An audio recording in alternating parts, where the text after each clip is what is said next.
The final item of business now before the meeting is to consider the election of Mr Stephen Mayne as a director of the company.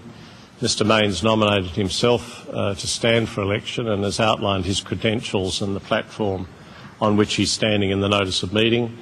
Mr Mayne has not been endorsed by the board as a candidate, and our reasons are outlined in page 15 of the notice of meeting. I invite Mr Mayne to address the meeting. Thanks very much, Mr Chairman, and I'd like to say at the outset that I think the board has run a very fair process. It's not always that public companies publish an outside candidate's platform in full. I've run for 40 boards over the years, and this is the longest platform that's ever been published, and NAB didn't censor it at all. So I certainly appreciate that, and the way they engaged in their response in the notice of meeting meant that the issues were clearly fleshed out in the material that was sent to all 450,000 shareholders, which in a sense was what I was hoping to achieve. I'm not here to get on this board.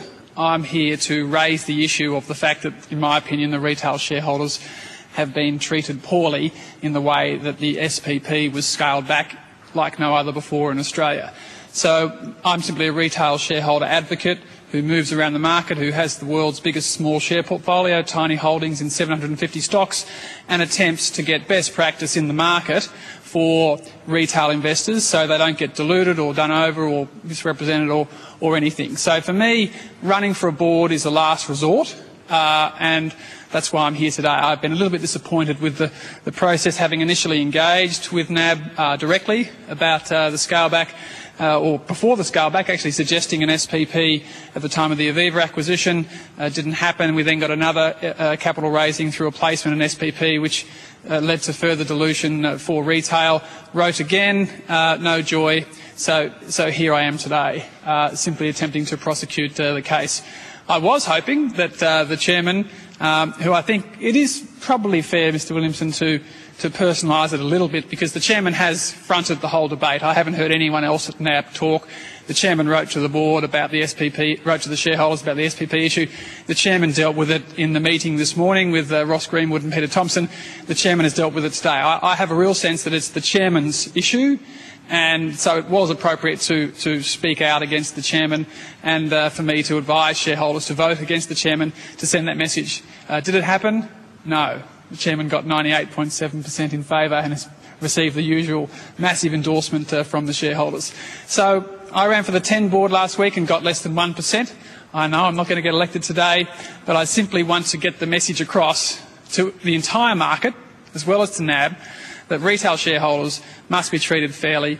The fairest way to raise capital is pro rata renounceable, so that if people don't have the wherewithal to take up an offer, they are appropriately compensated for non-participation. If you do have to do a placement to raise money quickly, well then you should set aside in the SPP whatever is the proportion of the company owned by retail. So NAB should have been setting aside 38, 39, 40% of the capital raising for retail. Didn't do that. Haven't responded. I've been a bit disappointed with the arguments that have been put up, and hence that's the debate we're having. So I'd really appreciate your support today in the poll to maybe get me just above 1.5% perhaps, and to send a message to the board. But I guess the overall point is that the public debate and the discussion today and the material in the notice of meeting will hopefully have the effect of all the directors, the broader market, hearing the debates and just treating retail shareholders with a bit more respect next time, because we did lose $500 million of upside, and for 450,000 shareholders that would have been pretty nice to have, and we didn't get it. So thank you very much for the opportunity to speak, Mr Chairman. I'd be happy to answer any questions, but I do appreciate it's close to lunchtime, so I guess we'll probably try and keep it brief.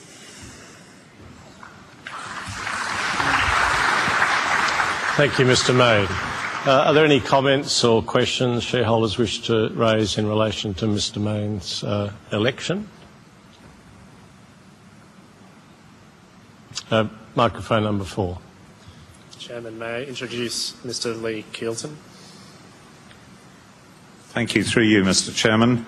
I'd like to commend, as a retail shareholder, I'd like to commend the stand that Mr. Stephen Mayne has taken, and I'm sorry that it's just a token stand that he says it is.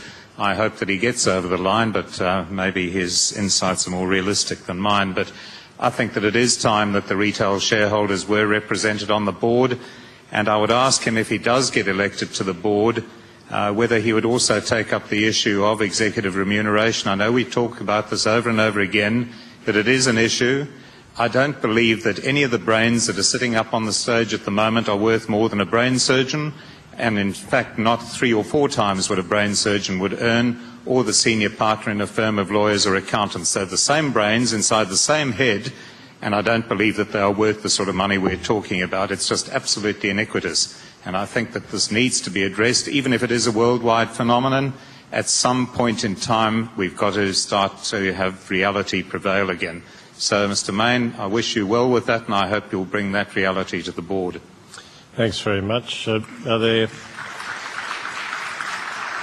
there any further questions? If not, I formally put the motion that Mr. Stephen Mayne be elected as a director of the company. Please now record your vote against item 6F on your voting card, and the voting instructions received in advance are shown on the overhead.